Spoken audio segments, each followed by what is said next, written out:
Shoutout nga pala kay Michael Omblero bumili ng sapatos at maraming salamat sa iyo kaibigan. Good news sa New York Knicks. May nakitang kahinaan sa Indiana Pacers. Timberwolves, seryoso kay Kevin Durant. Mas lalong lalakas next season kung matuloy. At Warriors gugulatin ang NBA World sa off-season. May bagong ulat kay Giannis. Ngunit bago ang lahat kung gusto nyo ng pangmatagalang basketball shoes. New Curry 12, mabibili lamang sa halagang $2,599. I-click lamang ang link sa comment section. Ang New York Knicks ay matagumpay na pinahaba ang kanilang playoff run sa pamamagitan ng mahalagang panalo na 111-94 laban sa Indiana. Ang panalong ito ay tumulong sa New York na mabawasan ang pagitan sa 2-3 series in Eastern Conference Finals. Karamihan sa mga usapan ay nakatuon kung paano pinatahimik ng Knicks si Tyrese Haliburton. Ang point guard ng Pacers ay nakapagtala lamang ng 8 puntos, 28.6% shooting at hindi siya nakapasok ng kahit isang 3-point attempt. Sabi ni Simmons sa kanyang nakikita na ang pag-atake kay Miles Turner ang tunay na nagbago ng laro. Gayunpaman, naniniwala ang NBA analyst na si Bill Simmons na nagmula sa ibang estratehiya ang panalo ng Knicks. Ayon sa kanya, ang susi ng New York ay ang walang tigil na pag-atake sa center ng Pacers na si Miles Turner sa buong laro. Turner, 24 na minuto, 5 puntos, 4 na turnovers at ilang mga awkward na sandali sa opensa kung saan sinusubukan niyang mag-dribble laban kay Mitchell Robinson at may isang pagkakataon na basta na lang siyang nahulog palabas ng court, sabi ni Simmons sa kanyang podcast.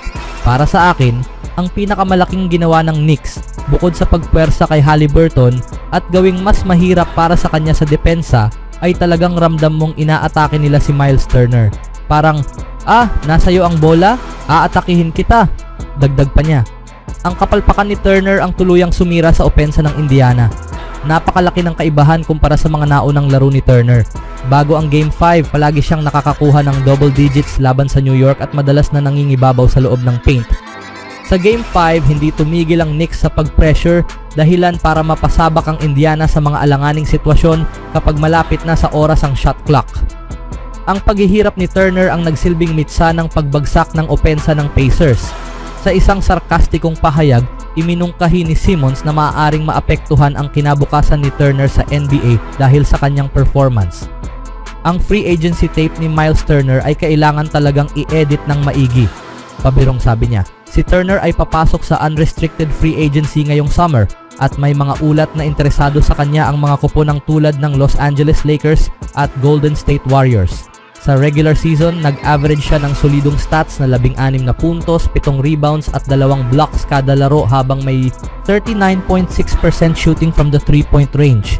Ang pagbagsak niya sa Game 5 ay paalala na sa ilalim ng playoff pressure, pwedeng lumabas ang mga kahinaan kahit sa mga veteranong manlalaro na naghahangad ng bagong kontrata. Anong masasabi nyo dito mga kaibigan? Sa ibang balita naman, sa panahon ng trade deadline, nagulat si Kevin Durant nang ang mga pagsisikap ng Phoenix na i-trade si Bradley Beal ay biglang lumihis at napunta sa mga pag-uusap tungkol sa pag-trade sa kanya sa Golden State Warriors at iba pa. Isa sa mga iba pa ay ang Minnesota. Isang tambalan sana ng Anthony Edwards at ng kanyang idolo at seryoso sila sa pagkuha kay Durant ayon sa ulat ni Brian Windhorst ng ESPN sa Hoop Collective Podcast. Pasasalamat sa Real GM. Bumigat sa akin sa mga nakausap kong kasangkot kung gaano kaseryoso ang Wolves sa pagtatangkang i-trade para kay Kevin Durant sa trade deadline. Gayunpaman, naging imposible ang paghugpong ng trade noong panahong iyon dahil parehong lampas sa second apron ng luxury tax ang dalawang team na nagpatupad ng iba't ibang limitasyon sa anumang kasunduan. Hindi pwedeng pagsamahin ang mga player para sa trade at hindi rin pwedeng tumanggap ang alinmang kuponan ng kahit $1 na mas mataas kaysa sa ipinadala nila. Ngayong summer, may 3 pangunahing manlalaro ang Timberwolves na pwede at malamang na magiging free agents na kailangan nilang pagdesisyunan. Sina Julius Randle at Naz Reid ay may player options na inaasahang hindi nila pipiliin at si Nickeil Alexander-Walker ay magiging free agent. Gayunpaman, kapag wala na ang mga kontrata ng mga iyon sa Hulyo 1, magkakaroon ng cap space para muling balikan ang Durant trade. Ang tanong, matapos ang playoff run hanggang second round kung saan tila natagpuan ng Minnesota ang kanilang identity at direksyon, gugustuhin ba nilang guluhin ito muli sa pamamagitan ng isa pang malaking blockbuster trade? Hindi ko sinasabi na mapupunta si Durant sa Minnesota, pero kung titingnan mo si Tim Connelly, gumawa siya ng malaking Rudy Gobert trade. Ginawa niya ang malaking trade ni Kat para kay Julius Randle at DiVincenzo. Si Durant ay inaasahang maipagpapalit ngayong summer at ang tanging tunay na tanong ay kung saan siya mapupunta. Bagamat tahimik pa ang mga usapan sa liga, malawak ang paniniwalang siya ay ililipat. Isang bagay na mutual sa pagitan niya at ng Phoenix. Hindi pa tuluyang tanggal ang Minnesota sa mga posibilidad na iyon. Ito ay isang bagay na dapat bantayan, bagamat mas malamang na ang landas ay ang pagbabalik nina Randle at Alexander Walker sa Timberwolves. Maaaring maging masyadong mahal si Reed at may ibang mga koponang kayang mag-alok ng mas malaking papel kahit gusto pa rin siya ng Minnesota, at mula roon ay kaunting pag-aayos lang sa roster. Kayo mga kaibigan, anong masasabi nyo sa posibleng Durant at Edwards tandem? Sa sumunod na balita naman, ang Golden State Warriors ay nakatuon pa rin ang atensyon sa pagpapabuti sa team para sa susunod na season at dahil sa kanilang second round series exit laban sa Minnesota Timberwolves. Mas lalong naging seryoso ang kanilang front office sa pagbantay sa mga kaganapan sa buong NBA. Isang bombang ulat ang inilabas ng isa sa mga pangunahing insider ng NBA. Nagbigay si Shams Charania ng kaalaman tungkol sa pinakamalaking domino na hinihintay ng liga na maaaring bumagsak. Marami ang inaasahan na magsisimula na ngayong off-season ang Giannis Antetokounmpo sweepstakes matapos ang isa na namang trahedyang playoff exit ng Milwaukee Bucks. Ayon sa insider mula sa ESPN, maaaring dumating na ang panahon na iyon. Maaaring pahabain ni Antetokounmpo ang dinastiya ng Warriors. Iniulat ni Charania kanina na ito na ang pinakamalapit na pagkakataon na seryosong pag-isipan ni Giannis ang isang malaking pagbabago sa kanyang karera.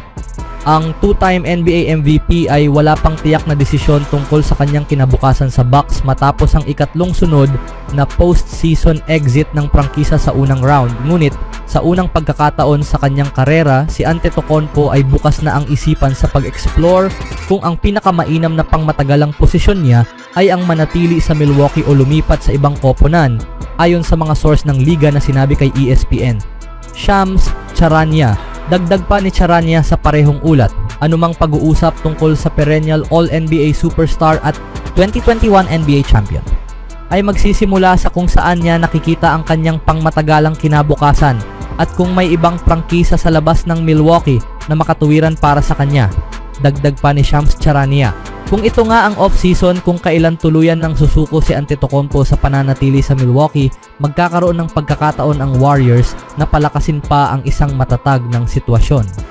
Matapos idagdag si Jimmy Butler, ang Golden State ay mistulang muling isinilang bilang isang koponan. Kung maidagdag pa si Antetokounmpo sa kanilang lineup, hindi lang nito bubuksan ang kanilang pagkakataon na manalo ngayon, kundi lalong palalakasin ang posibilidad na mapanatili ang Golden Dynasty sa mga susunod na taon. Bihira ang mga superstar tulad ng 2 beses na MVP na maging available sa trade market. Kung mangyari iyon ngayong summer, marapat lang para sa front office ng Warriors na aktibong makilahok sa pagtugis sa kanya at gulatin ang NBA sa off-season. Anong masasabi nyo dito mga kaibigan?